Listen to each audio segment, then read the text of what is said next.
अगर तुमने उनके वचनों को ना माना, ना विश्वास किया, तो पीछे कुदरत खड़ी है, अपने एक डंडे, एक लपड़ थप्पड़ में 20 करोड़ का वारा न्यारा मिनटों में कर देगी।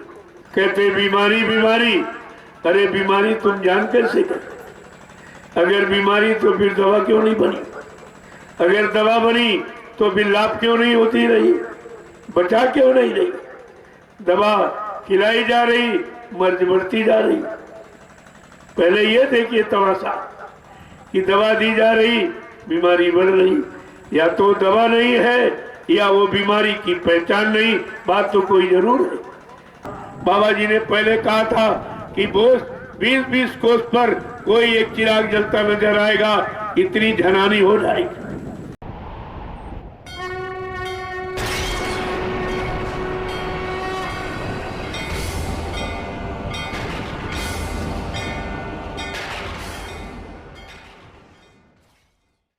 और अभी क्या, अब कुदरत ने अपना चार्ज संभाला है, सबकी अकल ठिकाने हो जाएगी।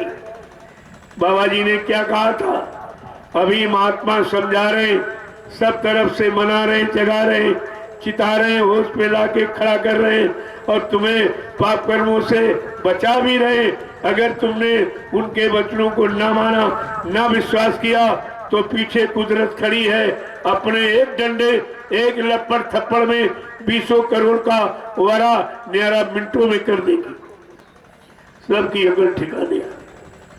जब आपने नहीं सुना है तब कहा मैंने तो कुदरत को चार्ज दे दिया, क्योंकि मैं काल शक्ति हूं नहीं, मैं तुमको मार सकता नहीं, मैं तुमको नष्ट कर सकता नहीं, मैं तुमको श्राप दे सकता नहीं, मैं तुम्हारा नुकसान कर सकता नहीं। इसलिए ये चार्ज अब कुदरत को दिया जा रहा। क्योंकि जब आप 68 वर्ष आपको सुनाया बताया गया, आप नहीं माने जाने पहचाने, तो फिर ये चार्ज कुदरत को सौंप दिया। अब देखो कुदरत क्या करती है।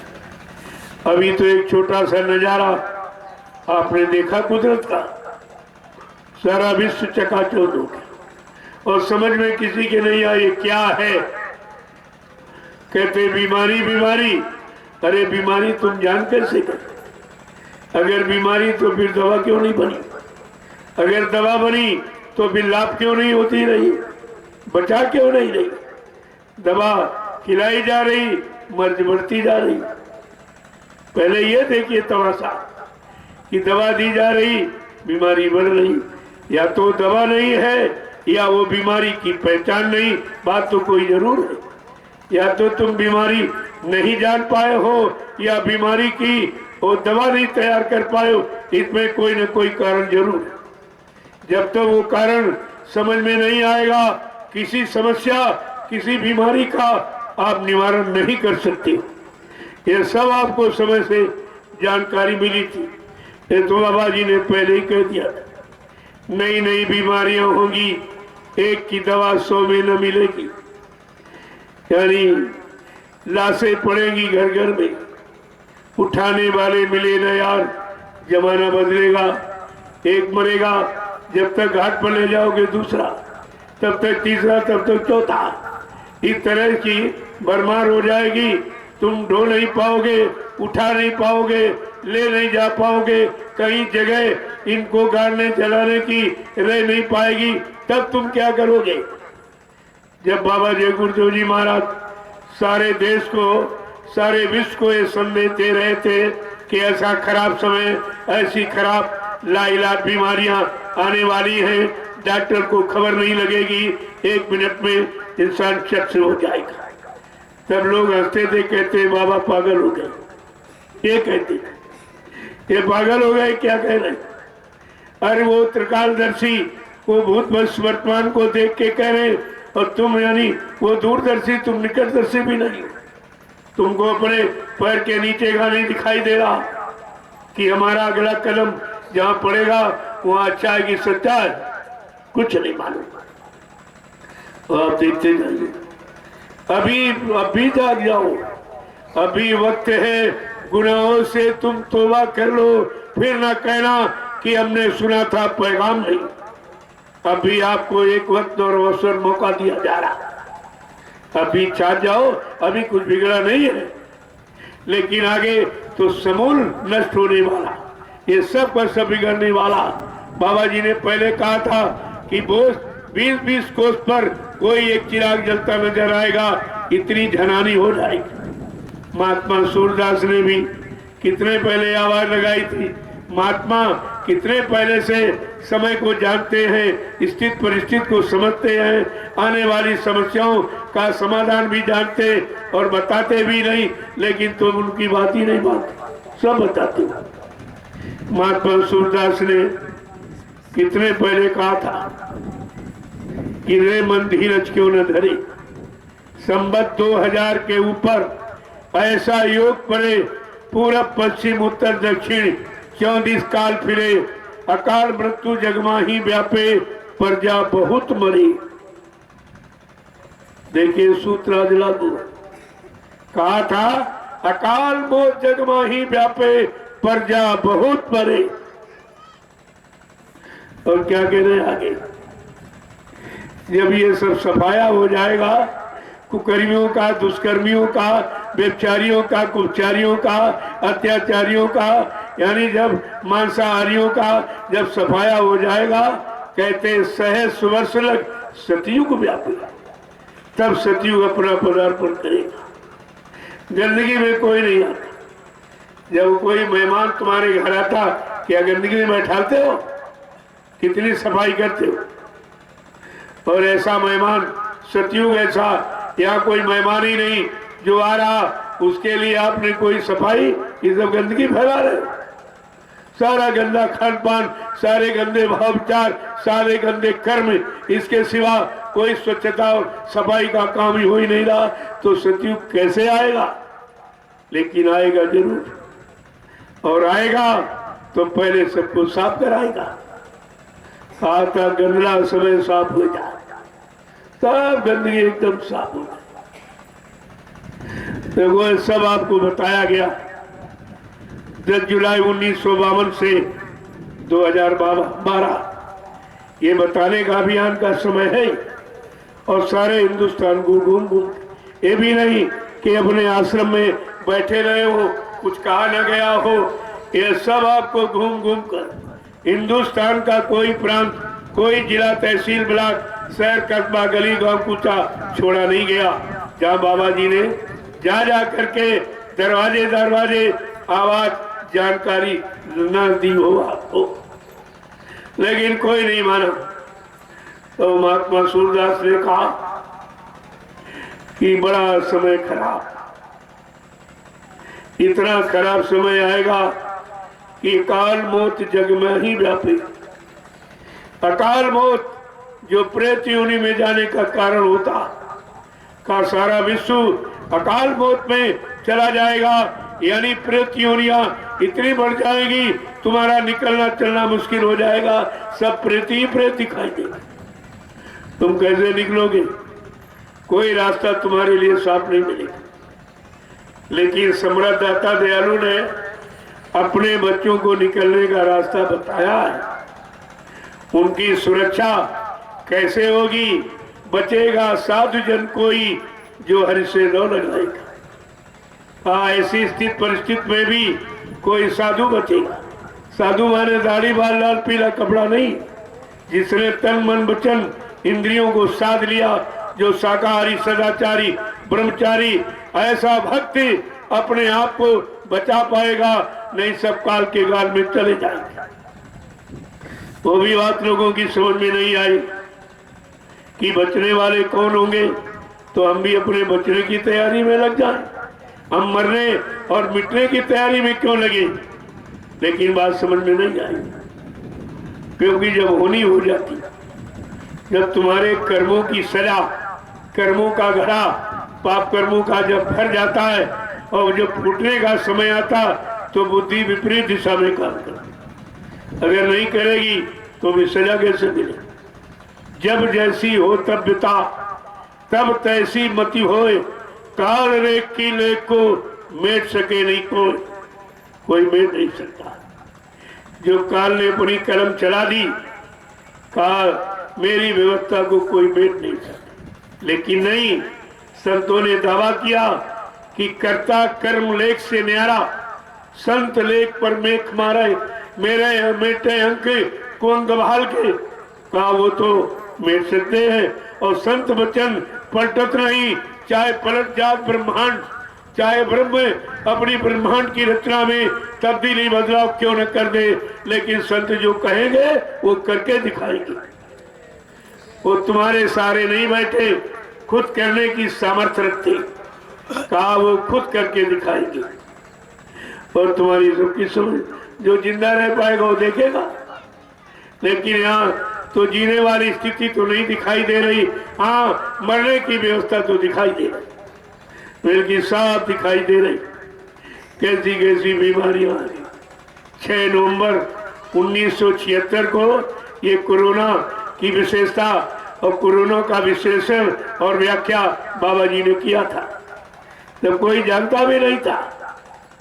ये तो आज बिना देखे बिना समझे चिल्ला रहे, और महापुरुषों ने देख के पहले बताया था, लेकिन तुमने उसे समझा नहीं था, माना ये कोई नई बात नहीं, ये तो महात्मा पहले ही कह चुके हैं, वही तुम दोहरा रहे हो। और कहा भी था जो जो मैं कहूंगा वो दोहराना पड़ेगा, इस झंडे के नीचे एक दिन सबको आना पड़ेगा, कोई बाकी नहीं रहेगा। ये जितने काले नीले पीले हरे लाल झंडे लिए घूम रहे, ये अपने अपने झंडों को फेंक कर अगर जय गुरुदेव प्रभु नाम के झंडे के नीचे अगर ना आ जाए, तो कहा था इस बाबा को तुम बाबा मत समझना।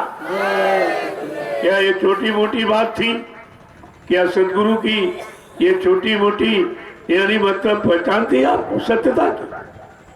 तो आपने कुछ नहीं किया। जय गुरुदेव। महात्मा सूरदास ने यही कहते कहते जब लोगों ने पूछा होगा क्या कोई बचने की युक्ति है कि नहीं, कहा दास स्वर्ण फूल बन धरती फूले, धर्म की बेल बढ़े, लेकिन कहा था काल व्याध से वही बचे जो सतगुरु ध्यान धरे, रे मन धीरज क्यों न धरी। कहा कलयुग की विषम परिस्थितियों से, कलयुग के भारी प्रकोप से अपने आप को वही बचा पाएगा जो समय के मौजूदा संत सद्गुरु की याद करेगा, स्मरण करेगा, उनकी बातों को मानेगा और रास्ते पर चलकर अपना सुधार कर लेगा, उसका बचाव हो जाएगा। लेकिन बाकी बचेंगे नहीं कोई भी। यह सब स्पष्ट कह दिया, इशारा भी किया। वो तो महात्मा सूरदास तो कितने पहले आए थे, लेकिन उनको ये मालूम था कि आगे जब मुसीबत आपत्तियां बढ़ेंगी, बीमारी महामारियां बढ़ेंगी, कोई साधन बचने का दिखाई नहीं देगा। कहा उस समय एक प्रचार होगा गुरु नाम का, और जो उस सदगुरु की शरण में आ जाएंगे वो अपने आप को बचा लेंगे। ये तो महात्मा सूरदास ने कहा। संत रविदास जी जो मीराबाई के गुरु थे, उन्होंने तो एकदम खुलासा कर दिया था, बिल्कुल खुलासा किया।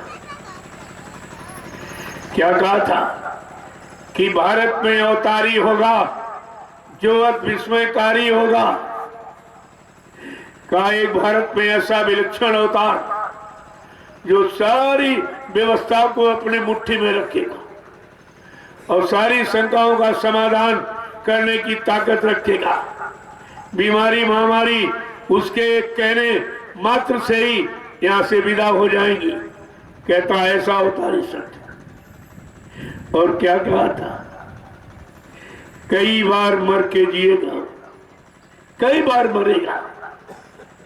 रविदास जी कितने पहले आए थे, मीराबाई के गुरु थे। कह रहे जो वो शक्ति जब भारत भूमि पर आएगी तो कई बार मरेगी, कई बार मरने का प्रचार किया जाएगा, लेकिन न उसे कोई मार सकता है। वो अपना काम बिना किए इस भूमंडल से जा ही नहीं सकता, क्योंकि वो किसी का भेजा हुआ नहीं आया, अपनी इच्छा से आया। स्वयं अवतार लेता है, स्वयं प्रकट हो जाता है और काम करके ही स्वयं यहाँ से जाता। न कोई उधर से भेजता, न यार इधर से कोई ले जा सकता।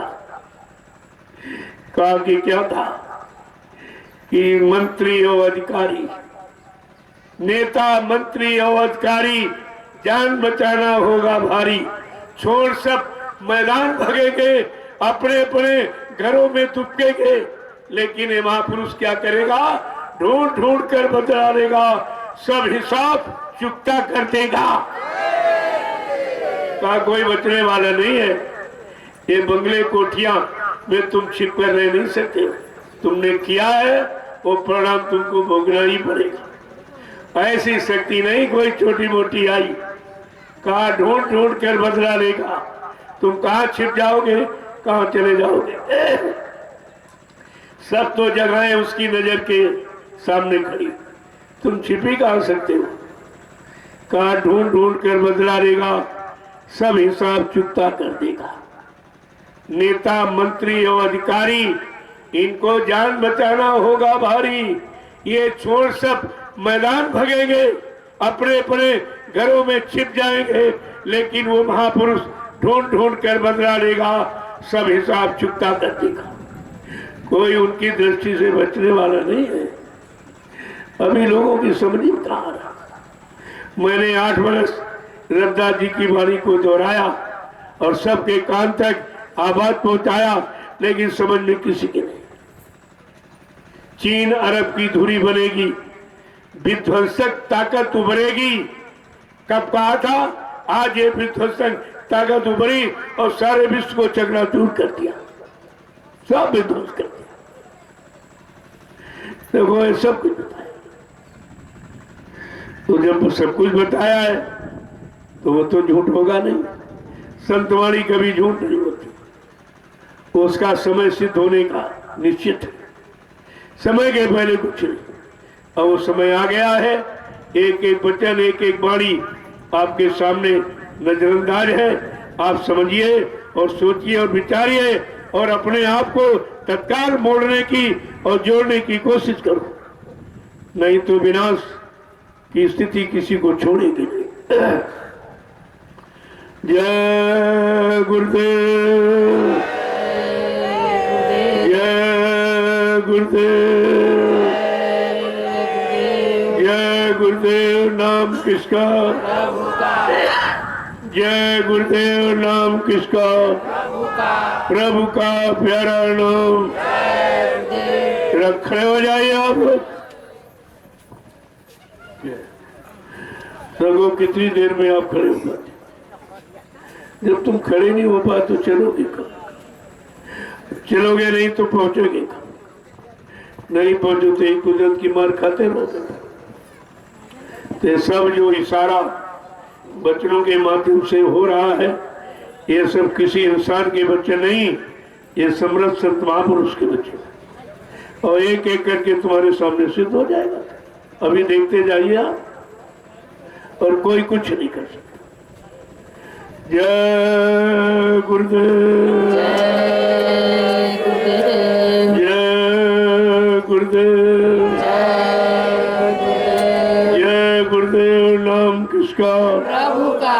प्रभु का प्यारा नाम। जोर से बोले जय गुरुदेव, सब मिल बोले जय गुरुदेव। बोलना होगा अभी से बोले दुख दर्द हरेंगे, सब कष्ट मिटेंगे, सुख शांति भी देंगे, सबके दाता, सबके मालिक। प्रेम से बोलो ये नाम नहीं इंसान का, नाम है प्रभु ये काम नहीं इंसान का, काम है प्रभु का। अब इंसानों के नाम से कोई काम किसी इंसान के बस का नहीं है, चाहे कोई नेता हो चाहे कोई महात्मा हो। ये परिवर्तन की घड़ी है, किसी के बस की बात नहीं। इसलिए अभी तुम्हारे लिए वक्त है, चुपचाप अपनी जगह बैठ जाइए, जो कहा जाए उसको सुनो और करो तो तुम्हारा बचाव हो सकता है। जिद और हट में, अहंकार, गरुड़, गुमान, घमंड में सिवाय विनाश के तुम्हारे हाथ कुछ लगने वाला नहीं है। जय गुरुदेव। अब आप चलिए अपनी बड़ी सेवा। देखो जो तुमने रात्रि सेवा की उसका सीधे प्रसारण इन लोगों ने बच्चों ने किया और लोगों ने देखा तो आश्चर्यचकित रह गए होंगे कि यहाँ दिन में लोग डरते निकल नहीं करते नहीं निकलते, ये रात में सब क्या कर रहे हैं, कौन शक्ति से जुड़े हैं, कौन शक्ति इनको काम में लगाए हैं और चैलेंज कर रही कि मेरे यहाँ कोई प्राकृतिक प्रकोप नहीं होगा, क्यों मैं प्रकृति के खिलाफ कोई कार्य करता ही नहीं, प्रकृति को नाराज करने वाला न कोई काम करता हूँ न करवाता हूँ। जब प्रकृति नहीं नाराज होगी तो तुम्हें सजा ही कौन दे सकता। और ये सबके सामने दिखाया जा रहा कि रात और दिन कितने लोग इकट्ठे हैं, एक साथ रह रहे। मैं पारस्परिक प्रेम प्यार मोहब्बत सिखाता हूँ, ये दूरी सिखाती, बहुत अंतर है। ये दूरी या नजदीकी बिल्कुल एकदम उल्टा है।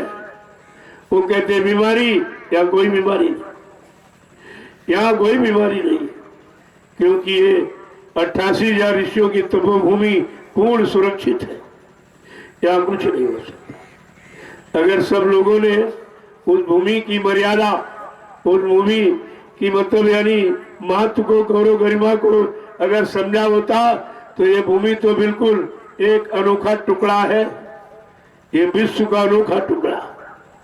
इतनी बड़ी संख्या ऋषि मुनियों की कहीं पर इकट्ठी होकर तपस्या नहीं किया, यानी भूमि को पाक साफ निर्मल पवित्र नहीं बनाया।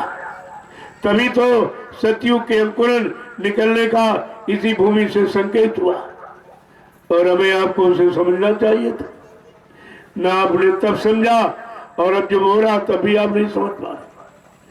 जय गुरुदेव। देखो हमको अपने काम से फुर्सत, मैं किसी की निंदा आलोचना बुराई करने सुनने का मेरे पास समय ही नहीं, क्योंकि मुझे काम करना है और लोगों को निंदा चुगली करनी। वो अपना काम कर रहे, मैं अपना काम कर रहा हूं। उनको अपने काम से फुर्सत नहीं, हमको अपने काम से फुर्सत। अब आपको समझना है काम को कि वो काम क्या, ये काम क्या। उस काम से किसी का भला हो सकता जब वो अपने मन का शुद्धिकरण नहीं कर पाए, निंदा आलोचना बुराई क्रिटिसाइज में फंसा दिया तो वो तुम्हारा सुधार कहाँ कर सकती। और यहाँ जो हो रहा सामने हो रहा, इसलिए ये परमार्थी सेवा ये सबको संदेश दे रही है।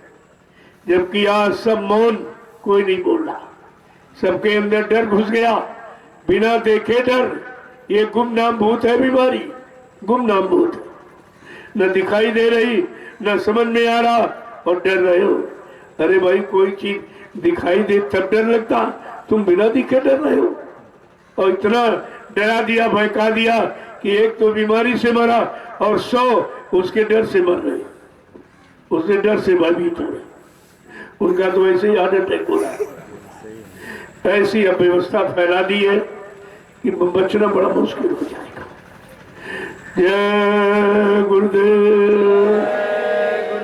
ये तो ऐसी भूमि है, पहली बात यहाँ जो आता ठीक हो जाता। अगर जाने का समय होता है तो उसको भेज दिया जाता, उसे जाने में कोई तकलीफ नहीं हो, क्योंकि जीवात्मा की तकलीफ तो तुम जाते नहीं हो। कितनी ऐसे पीड़ा दर्द हो रहा होगा, कितनी उधर मार पड़ रही होगी, कर्मों का हिसाब लिया जा रहा होगा।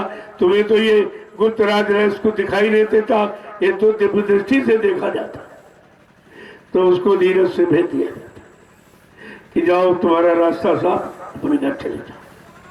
और तुम उसी में रोना धोना शुरू कर दो, चला गया चला गया, चला नहीं गया अपने घर गया, चला कहीं नहीं गया अपने घर गया, और तुम यहाँ रोने चिल्लाने में पड़े हो, तो वो काम उसका हो गया। लेकिन इस अंतर्दृष्टि अंतर्भाव को कौन जानेगा, कौन समझेगा। जय गुरुदेव। देखो प्रसाद दो काम करता, आर या पार। या तो बचा देगा, अगर श्वासों की पूंजी होगी तो बचा दिया जाएगा, अगर पूंजी खत्म हो रही है तो भेज दिया जाएगा। प्रसाद दोनों काम करता है, इधर भी काम करता है, उधर भी काम। लेकिन तुम प्रसाद के दोनों गुणों को नहीं जानते हो, तो क्योंकि तुम सत्संग वचनों को सुनते नहीं हो, समझते नहीं हो, और उसके आधार पर आप चलते नहीं। जय गुरुदेव। देखो आए हो, तुमको सेवा करो, बगले को घोषित मत करो कि जहां जाओगे वहां बीमारी बैठी है तुम्हें लपेट लेगी। जो लोग यहाँ से भग के गए फिर लौट आए। मैंने जब कहता हूँ तो उनकी समझ में नहीं आता, घर जाऊंगा, घर कहाँ जाओगे, कहाँ तुम्हारा घर है? तो जो घर जिसको नकली को असली मान है वो बीमारियों से भरा हुआ, वो मुसीबत आपत्ति लड़ाई झगड़े और दुख दर्द से भरा हुआ, वहां जाके क्या करोगे? लेकिन बेचारे मानते नहीं, जब मार खाते फिर लौट आते। इसी आने जाने में समय खराब कर रहे हो। जो तुमने किराया भाड़ा आने जाने में व्यर्थ कर दिया, अगर यहाँ सेवा में लगा देते तो तुम्हारा भला और कितने लाख लोगों को उससे लाभ हो जाता। इस परमार्थी सेवा का लाभ आप समझते ही कहाँ होगी। जय गुरुदेव।